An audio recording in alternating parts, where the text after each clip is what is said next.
and welcome to You Otter Know, the show where we talk to interesting people about the stuff they're passionate about. My name is Cabinet Otter. I'm your host, but you can call me Otter because we're all friends here. And speaking of friends, I have a guest today who's one of my best friends in the world. He's someone who's really special to me, and he's someone who I hope to have on this show a lot because he's got a lot of interesting stuff going on. But today he's going to be talking to us about music. So, with all of that said, help me welcome to the show DJ X Factor. Yay! Hey, thanks for How's it having me going? on the show. Of course. How are you? How are you, my friend? I'm doing well, doing well. I'm really excited to be here. Yep. Awesome. Well, I can't wait to hear everything about the world of music. And because there's a lot of people like me who enjoy music, but probably don't know a lot about what goes on behind the scenes, we'd love to just start with the absolute basics. So, how would you describe what you do? Are you a DJ? Are you a producer, creator? What is that? That's a good question. I would say I'm all the above. DJing for the last 22 years, and producing for even longer than that, and and just all around vibe maker, just giving people the good vibes when they're out, they're partying, whether that's, a house party, a big event, raves, clubs, whatever it is. I think we bring the vibe.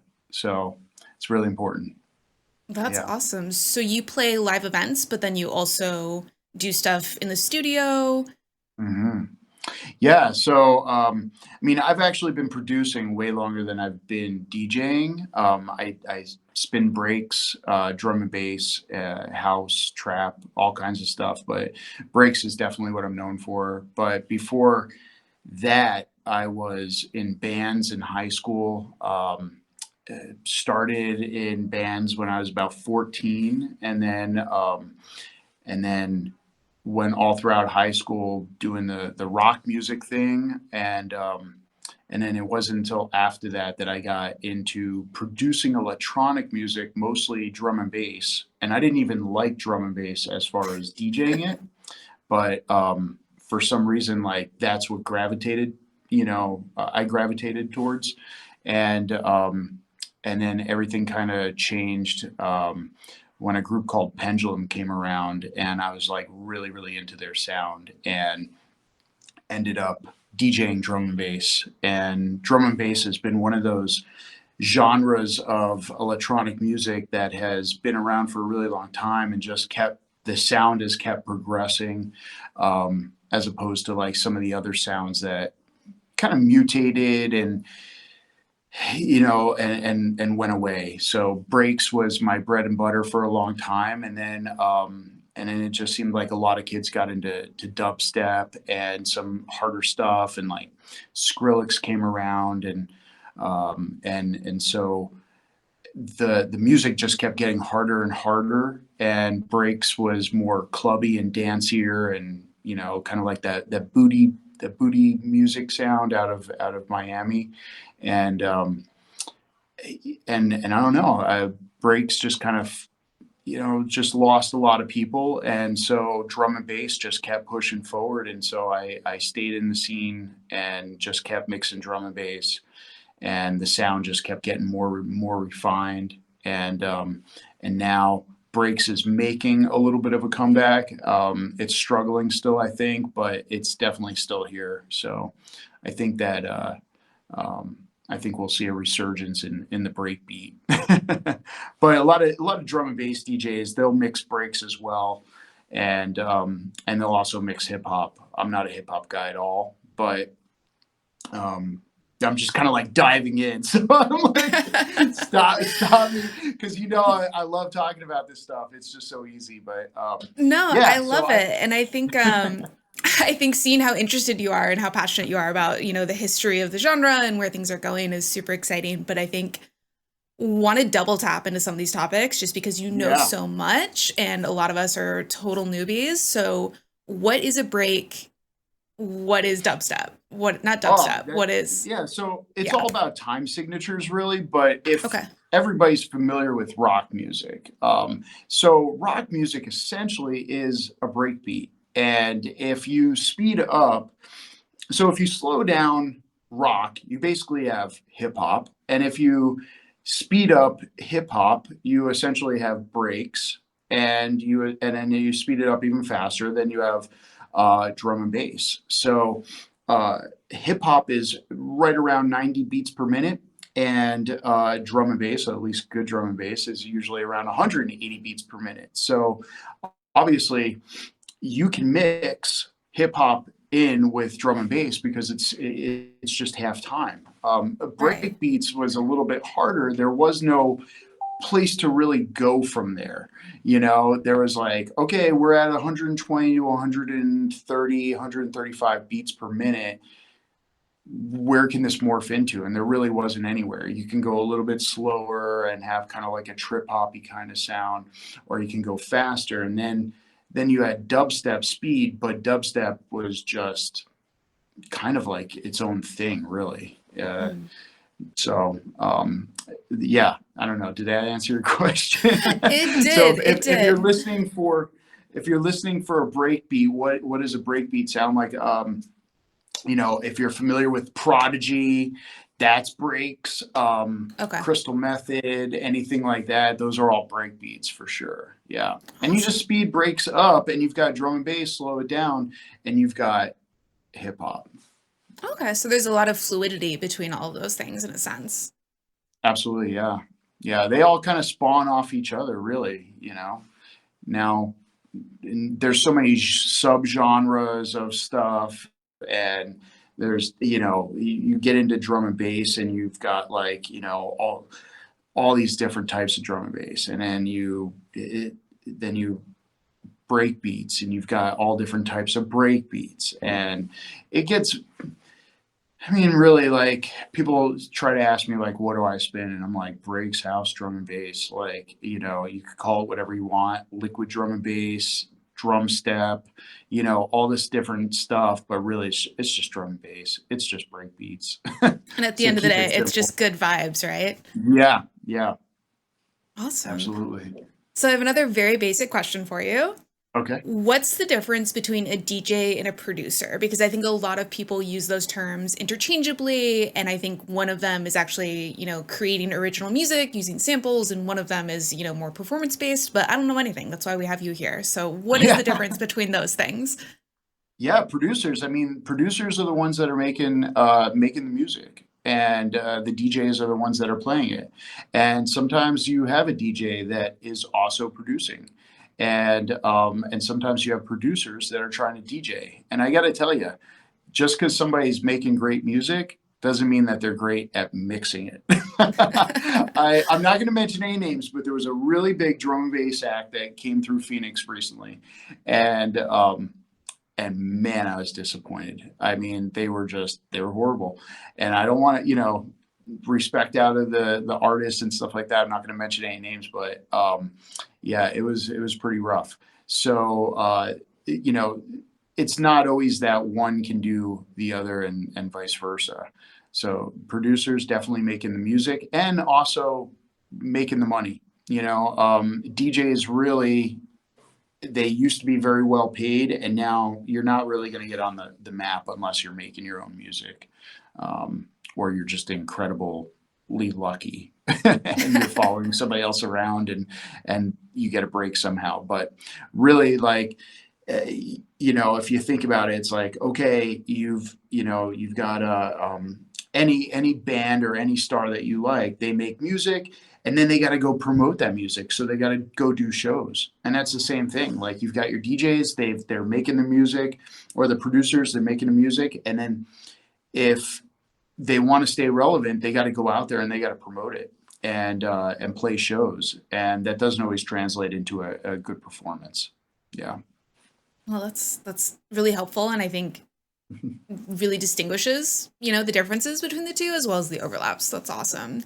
I know you Yeah. mentioned that you've always kind of been interested in music, you're in bands in high school. So what was the spark that got you to jump from, doing the rock band thing into I love electronic, I want to start exploring this? That's a really great question. And it's really easy for me to answer. It's almost like I knew the exact moment in which it happened. Being in bands, especially in high school, is I mean, you're dealing with a lot of people. Everybody was a kid. Everybody's doing their own thing, and it's really hard just to get together and practice. And you had all these different personalities, and not everybody saw things the same way, or maybe they wanted the band to go in a direction, and you know, and that's not where you saw it. So the hardest part, I think, when I was starting and getting into music was everybody being on the same page, and it got frustrating. I mean, yeah, we were in high school and we all want to be, rock star famous, but you got to get together, you got to practice, you got to vibe, you got to do all that stuff. And what was happening was, it just seemed like people didn't have the discipline. So I got into electronic music, and then I was like, oh, I could do everything on my own. And so I did. I mean, I can make the drums, I can make the bass, I can do everything on my own. And that's really what sparked the transition. And I never went back, obviously. Yeah. Yoko Ono is so disappointed she couldn't get her claws into you, but makes total sense. So once you had that interest, that spark, what was the first step you took? So how do you actually start, making the drums and doing all that? What did that look like for you back then? And is it different for folks today who want to dabble? Oh, yeah. Just like anything, like the barrier to entry was it was one, it was expensive, right? Because we had back in the day, we had hardware. So we had drum machines, we had MIDI cables, we had all these things, like everything was talking to, each device was talking to each other. And then you always had what was called a DAW that all of your stuff would go into, whether it was Cubase or Logic or any other Pro Tools, and essentially that's where all your MIDI data and all your audio data would go into, and that's where you would create your track. But it required a lot of computer power. It required expensive programs, and so yeah, just being young, being new to the scene, you had to kind of like acquire your instruments one by one, and it was expensive. And then you had to learn how to use them. So then there's the barrier of just like learning any new craft or skill. Like, how do Yeah. I actually play this instrument? How do I get this instrument to talk to my other instruments? And we were using PCs back then. Now I use a Mac, and we had to make it so that our PC wouldn't even be able to go onto the internet because we didn't want to get a virus. And we had to start from scratch more times than I could even count, just because of that. It was run on Windows. I think Windows ME came out, and that that messed everything up. But we're building these elaborate computers and then trying to get everything to talk to each other, so it was really hard. Um, Now the software is really inexpensive relatively. I mean, like, what the software that I use, which is Logic, it cost $1,000 back in the day. Now I think it's like $200. Most of the hardware since that I've had in my day, I've sold them all because you can do everything on a computer, and you just need a MIDI controller. And I use something really simple, and it does the trick. So you get good studio monitor speakers, and a MIDI controller and your computer, and you're like good to go. That's Yeah. awesome. That's Yep. amazing. What do you wish you knew when you got started? How effing hard it was gonna be to make a name for yourself.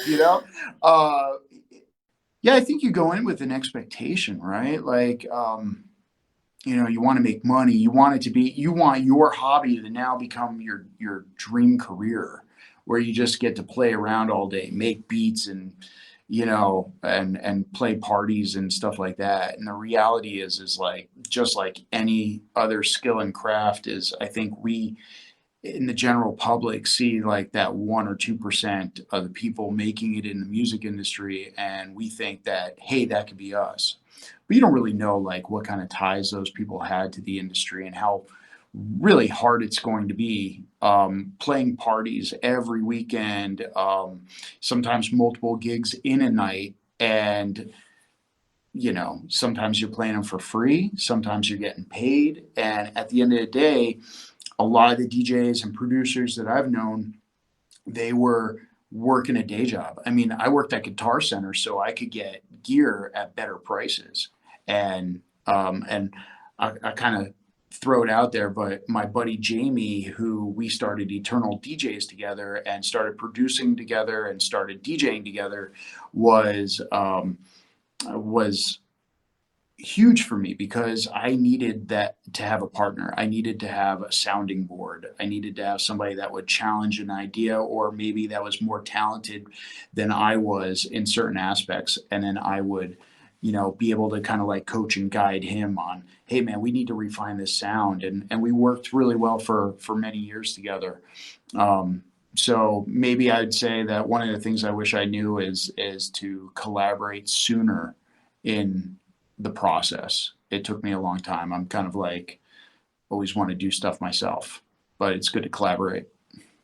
That's awesome. That's interesting that what first got you interested into the genre was that you didn't have to work with others, and then you realize like maybe there's some value there if you find the right person, though, it sounds like. I see what you're doing. You're listening.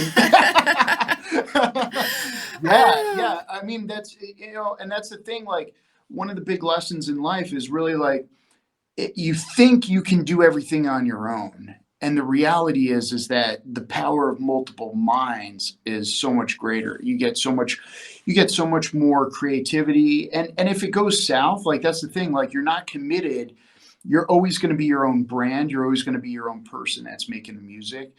But at the end of the day, like, if you start collaborating and you have a partnership with people, like I know a lot of people in the business that they they collaborate with other DJs, they collaborate with other producers, and they make some really great stuff. And it doesn't mean that they're going to collaborate for the rest of their lives with those people.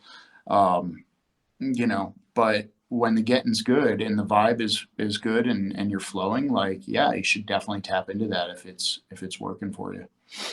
I love that.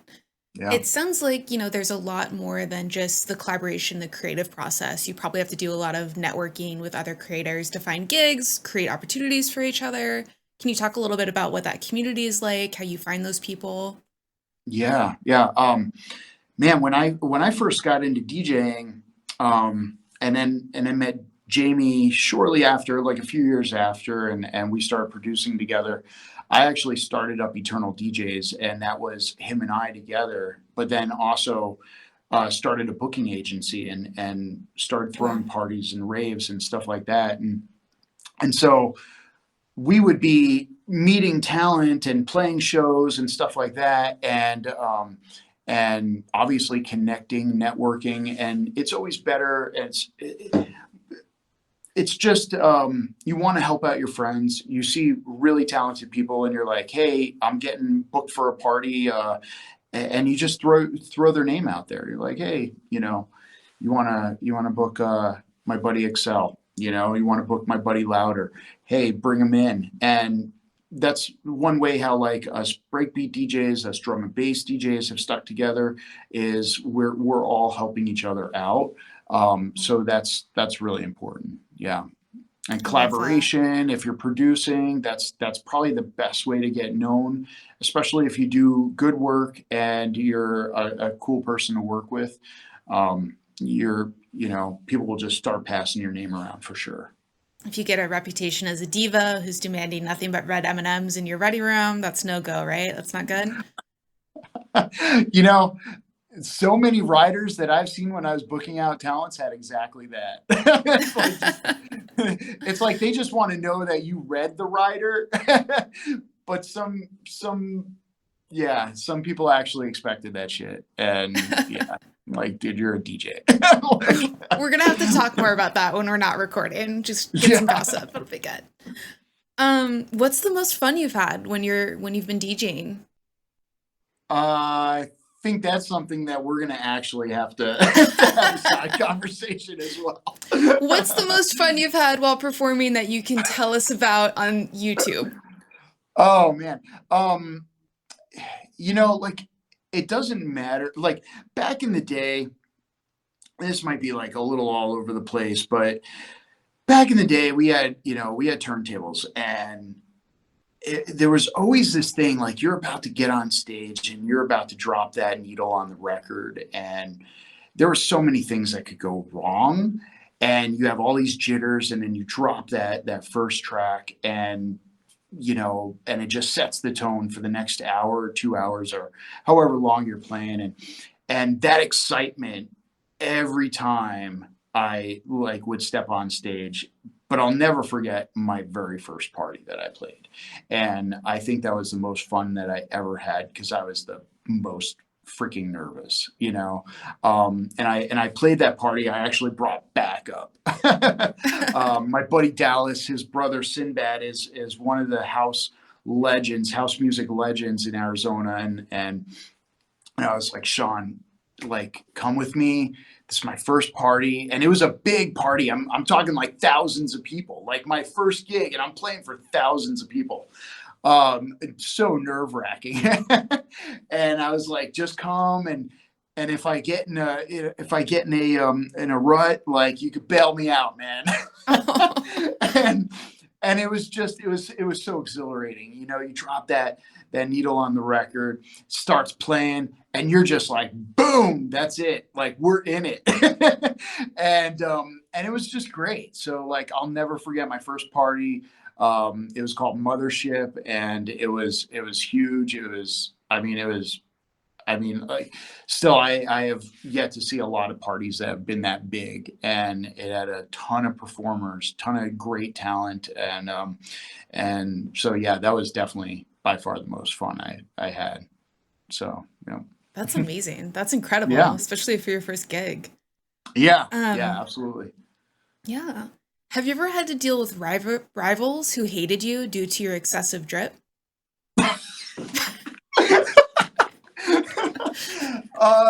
No, like I think That that hasn't come up? no, no, that's a hip hop thing, man. No, funny. No, I think overall, like the sentiment in the DJ scene, like just like anything else, there's so much to go around. There's so much money in real estate, or there's so much just good vibes to go around for parties. Like people get exposed to different sounds. So I don't really see that in like the electronic music scene. I think I was actually being serious. That might be a hip hop thing. But no, I've never had haters because I've never thought I was good enough. I never thought that I was too, like, yeah, I had an ego, and it was big. It was really big. And I've as you know, I've tried to tame that and tone that down. When you're young and in your 20s, you're just like, I could take on the world. And there was times when I was getting paid lots of money, and had lots of women around, and just we were partying and having a good time. But I always shared in those successes with people around me, because it's better to make friends than enemies. And I've never had to deal with that. Well, Yeah. that's awesome. But if Um, I do, then I'm probably doing it right. Haters gonna hate. They need a job. So you probably had some haters and you just didn't know about it because you're such a positive person. That's what I maybe. think. Yeah. What emotionally do you get out of this process? I know you talked about the excitement and that nerves leading into thrills when you're performing, but just overall, what is the value that you get? Well, that's a two-part because from producing, it's definitely my outlet for creativity. Mm. I know some people like to play sports or go to the gym, work out.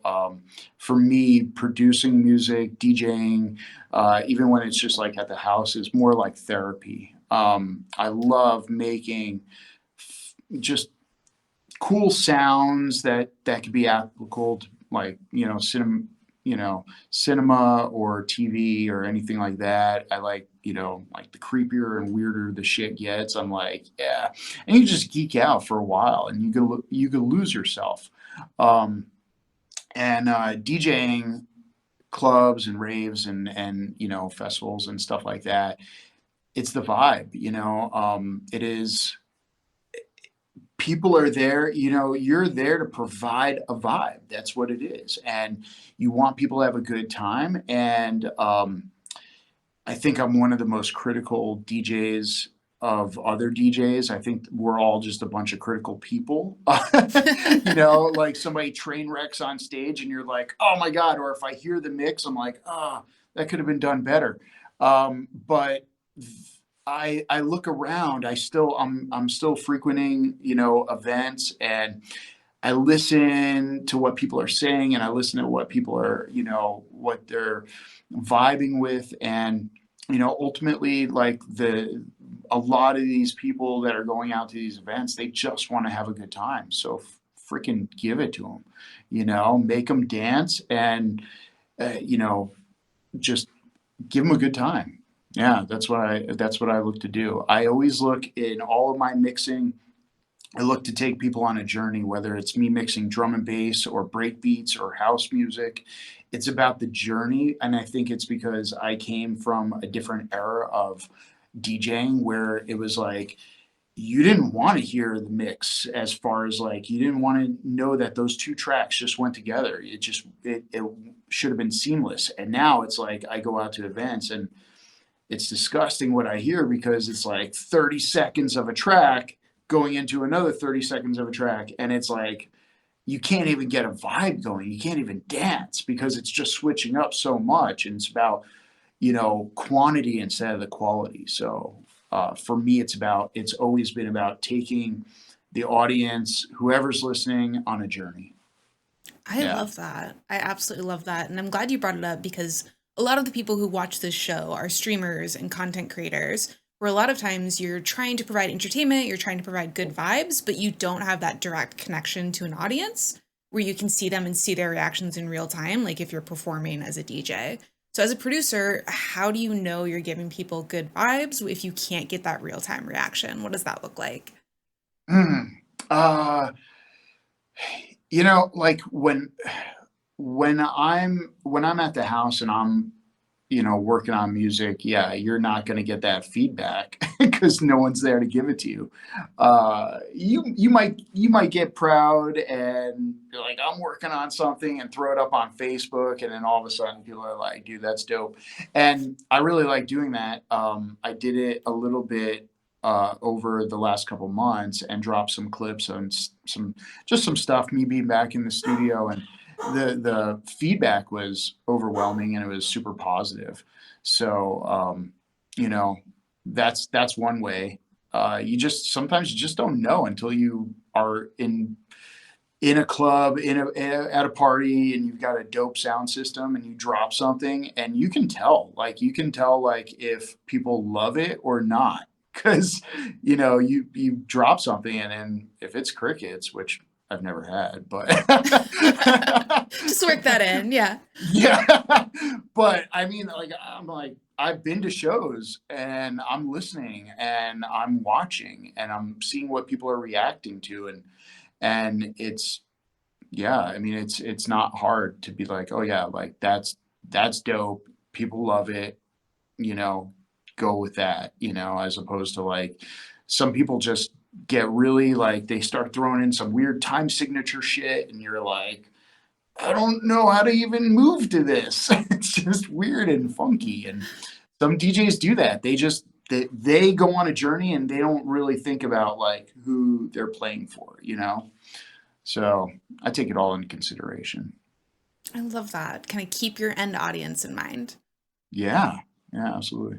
Because that's the customer, right? That's the customer. They're the ones that paid to see you. They're the ones that are spending money at the bar. They're the ones that are, the patrons. And if you lose them, you don't exist. So it's definitely, listen to your audience. I think a lot of DJs, they'll put themselves on a pedestal. They've been, they're really big and they think they can't fail.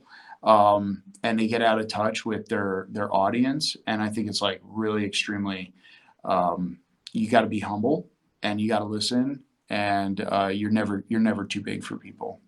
So, I bring a Sharpie marker out with me, and I'm prepared to sign as many titties as possible to, keep it humble. I love you. I think that's a perfect segue into this last question, which is Oh, not great. directly related to the topic at hand, but I think it's really important because you are one of my absolute favorite people in the world because you're just really independently minded, you're driven, you've done all these really things and taken this really unique path in life in the sense that a lot of people I know, if they get interested in yoga, they're like, okay, I'm going to take a yoga class every Sunday. You got interested in yoga and just left the country for 6 weeks to go become a yoga instructor. You're leaving us again shortly to go hike some mountains in Spain. Like, you just always jump in with both feet, and I absolutely love that. So, what's your advice on how to just fully embrace life for those of us, not saying names, but definitely myself, who are a little more introverted, maybe a little more cautious? What's your advice to get us bookworms out of the house? Ooh, out of the house? You know, I think we put ourselves in these paradigms where we think that we have to be like everybody else. And ultimately, like, what you have to do is you have to always remain authentic to yourself. Um, I've always just done me. There's been times when I definitely kind of took in a lot of the consideration of, what is society? What do my parents want me to be? And that was really tough for me because some nobody knows what's better for you than you, right? Um, and I think it's just all about being authentic to yourself. And so if you're more introverted and you like playing games and that's your thing and that makes you happy, do it. But know that there is a whole world out there, and it's made up of some pretty amazing people. And you and I would have never met had you not been out. so so in turn, like, uh you know s- be authentic to yourself, do what makes you feel good, fuels you. And if that's climbing mountains or doing yoga or doing triathlons or, like, uh, jump roping, who cares? I've always said this: those with eyes will see, and those with ears will hear. And that's the biggest thing. Like, do you, and everybody else will gravitate towards that if it's meant to be. I don't know. I hope that's good. I think that's amazing, and you're definitely someone who I always call when I need advice. So just appreciate you being here and sharing your wisdom with us and your journey with music, which has been so cool to see. So if someone is watching this and they want to listen to your music or they want to keep up with your adventures, where can they find you on the interwebs? What does that look like? So, yeah, I would say the best place is probably like Facebook. The name is The Real X Factor, and mixcloud.com / The Real DJ X Factor. Okay. A lot of these platforms, they came out. I'm not really a quick adopter of stuff, and but I am the first and only real DJ X Factor. Good to know. So, And we'll put all the links in the video description as well so they can find yeah, you and keep up with you and listen to your amazing music. Again, thank thank you. you so much for joining us. I hope you come back after your adventure in Spain and talk to us again. And just thank you so much for being here. Hey, thank you. Appreciate it. Bye. Hey, it's me, Cabinet Otter. Thanks so much for watching. If you like this video, please give it a thumbs up, subscribe if you want to see more, or come hang out with me live on Twitch. See you soon!